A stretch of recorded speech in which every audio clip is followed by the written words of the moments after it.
Bismillahirrahmanirrahim. Assalamualaikum warahmatullahi wabarakatuh. Perkenalkan, nama saya Supardi Jabat, kelas A20, NIM P420042. Baiklah, di sini saya akan menjelaskan proses replikasi DNA.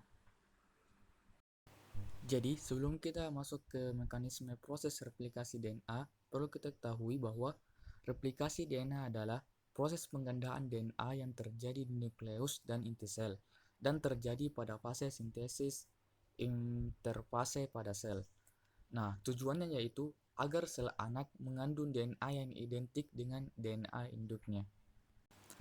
Nah, kemudian kita masuk ke model replikasi DNA itu ada 3, yaitu model yang pertama ada yang namanya konservatif, di mana kedua unit DNA induk berfungsi sebagai cetakan.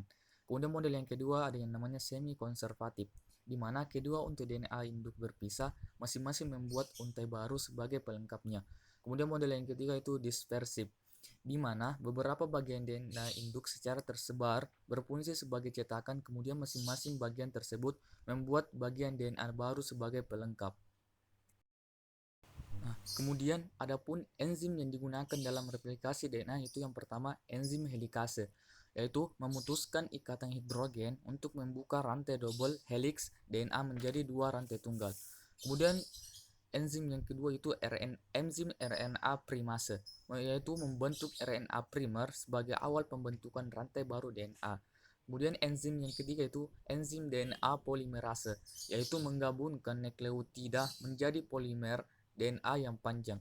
Kemudian DNA yang keempat adalah enzim DNA ligase, yaitu menyambungkan fragmen DNA atau fragmen Okazaki menjadi untaian DNA lengkap. Baik, di sini saya akan menjelaskan mekanisme atau proses replikasi DNA. Itu yang pertama. Baik, yang pertama itu DNA induk. Nah, DNA induk ini akan membuka. Di sini akan terjadi proses pembukaan. Proses pembukaan ini yang akan dibuka oleh enzim helikase. Nah, di sini ada yang namanya enzim helikase. Jadi DNA induk ini akan membuka, atau proses pembukaan ini dilakukan oleh enzim helikase yang akan memisahkan ikatan ganda DNA. Ini akan membentukkan ganda DNA menjadi apa? Menjadi dua rantai tunggal. Nah, di dua rantai tunggal ini jadi masing-masing rantai tunggal ini diikat oleh protein. Nah, protein apa itu? Itu protein pengikat rantai tunggal. Nah, pertanyaannya kenapa kita pakai protein ini? Kenapa kita harus ikat dengan protein ini? Karena supaya rantainya itu menjadi stabil. Nah, ini rantainya ini yang di sini yang mengikat. Nah, ini rantainya. Nah, kenapa kita ikat dengan protein ini? Karena supaya rantainya stabil dan juga supaya rantai tunggal yang terbentuk itu tidak kembali dan rantai tunggal yang terbentuk itu tidak kembali menjadi rantai ganda atau tidak melipat lagi. Nah, jadi diikat dengan protein pengikat rantai tunggal untuk menstabilkan rantai tersebut. Nah, kemudian rantai tunggal ini itu ada dua, yaitu yang pertama ada leading strand. Nah, leading strand ini itu yang pertama leading strand. Nah, leading strand ini atau biasa disebut rantai utama atau rantai utama ini yaitu leading strand dan rantai utama. Jadi enzim RNA, jadi terdapat enzim RNA primase. Jadi terdapat enzim RNA primase untuk membentuk RNA primer. Nah, di sini membentuk RNA primer yang dilanjutkan ke DNA polimerase yang dilanjutkan ke DNA polimerase. Jadi membentuk RNA polimerase yang menggabungkan nukleotida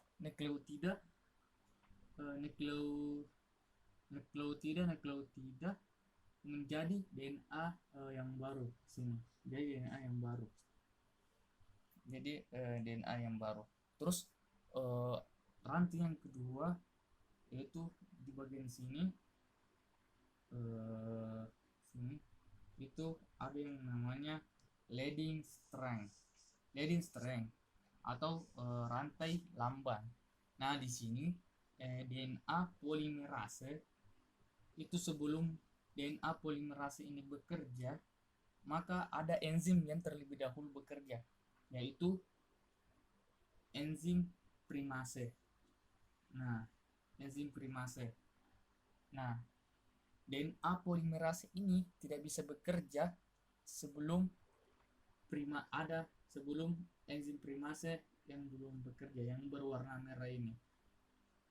Nah, di sini juga terdapat RNA primer. Nah, RNA primer ini dibutuhkan awal-awal dan ujung-ujungnya akan kita buang karena yang akan kita bentuk adalah DNA yang baru, bukan RNA. Jadi enzim RNA primer ini akan ditempelkan ke DNA induk. Itu proses menempelkan RNA primer ke DNA induk itu melalui enzim primase. Nah, sebelum terbentuk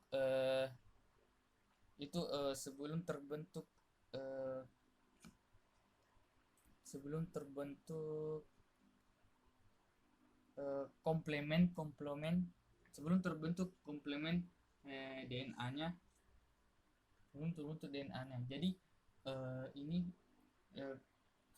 Jadi proses yang warna merah ini dulu itu RNA primer yang ditempelkan ke DNA induk melalui enzim primase itu, barulah dilanjutkan dengan RNA primer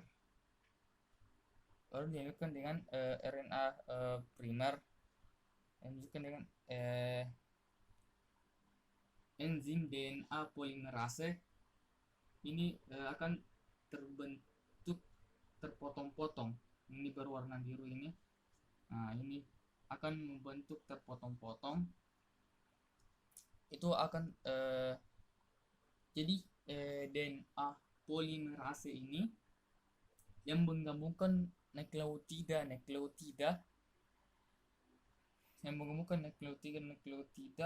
menjadi rantai DNA baru yang terpotong-potong. Ini yang terpotong-potong atau disebut dengan fragmen Okazaki. Jadi di sini fragmen Okazaki. Kemudian untuk menyatukan DNA yang baru ini, yang terpotong-potong ini atau fragmen Okazaki ini, itu untuk menyatukannya itu dengan enzim ligase. Nah, enzim ligase ini adalah untuk menyatukan fragmen Okazaki atau DNA yang baru ini, yang terpotong-potong ini, itu proses menyatukan itu oleh enzim ligase. Nah, enzim ligase ini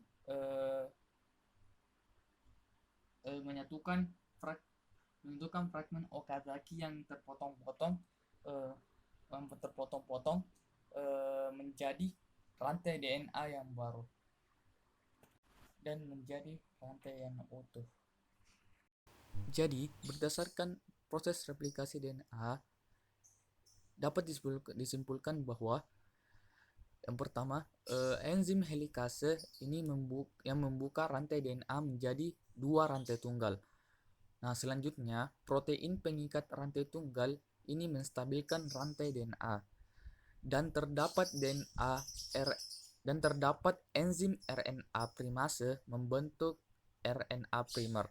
Selanjutnya, enzim DNA polimerase menggabungkan nukleotida membentuk DNA baru.